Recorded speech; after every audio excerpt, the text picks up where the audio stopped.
Rema hari ini, Ezra 8 ayat 23. Jadi berpuasalah kami dan memohonkan hal itu kepada Allah, dan Allah mengabulkan permohonan kami.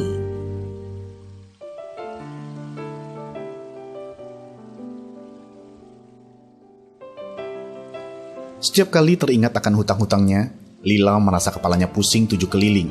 Saking terlalu sering memikirkannya, ia jadi kesulitan tidur. Ia dihantui pikiran-pikiran negatif akan apa yang terjadi kelak.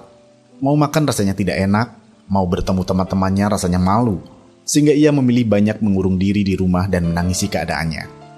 Sebenarnya, Lila menyadari kesalahan yang sudah dilakukannya, yaitu berhutang dengan jumlah yang melebihi penghasilan suaminya. Namun semuanya sudah terlanjur dan waktu tidak bisa diputar kembali. Di tengah kekhawatirannya itu, suaminya mengingatkan Lila untuk berserah kepada Tuhan. Lila diajak suaminya untuk mengikuti doa puasa yang diadakan di gereja. Mereka pun mulai berdoa, memuji dan menyembah Tuhan bersama setiap hari. Meskipun hutangnya belum bisa dibayar, Lila kini merasa lebih tenang dan yakin Tuhan Yesus pasti akan membantunya dan memberikan jalan keluar. Saat semakin dekat kepada Tuhan, ia pun bisa berpikir positif. Singkat cerita, tiba-tiba usaha sampingan jualan online Lila sangat laris. Bahkan banyak pesanan dalam jumlah yang besar diterimanya. Satu persatu hutang Lila pun mulai bisa dicicil bahkan diulunasi. Apa yang terjadi dalam kehidupan kita memang tidak selamanya sesuai dengan keinginan kita. Terkadang Tuhan izinkan sesuatu yang kurang menyenangkan terjadi dalam hidup kita. Namun di tengah masalah dan persoalan hidup, sangat baik jika kita semakin mendekat kepada Tuhan. Tuhanlah satu-satunya yang sanggup menolong.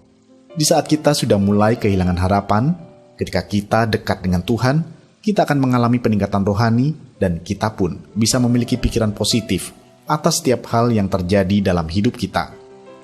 Meskipun keadaan yang kita alami negatif, tetapi saat kita bisa terus berpikir positif, keadaan pun akan berangsur berubah menjadi positif.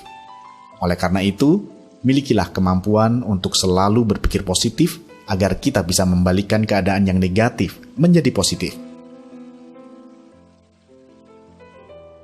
Selama ini, apakah Anda sering berpikir positif atau negatif dalam menghadapi persoalan hidup Anda?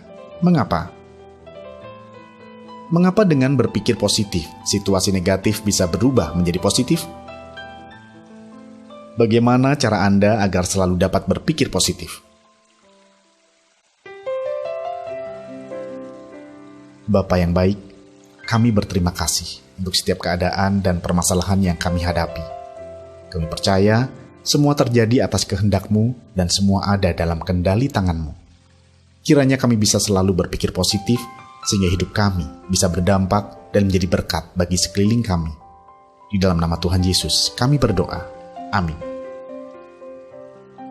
Miliki kemampuan terus berpikir positif, sehingga kita bisa membalikkan situasi yang negatif menjadi positif.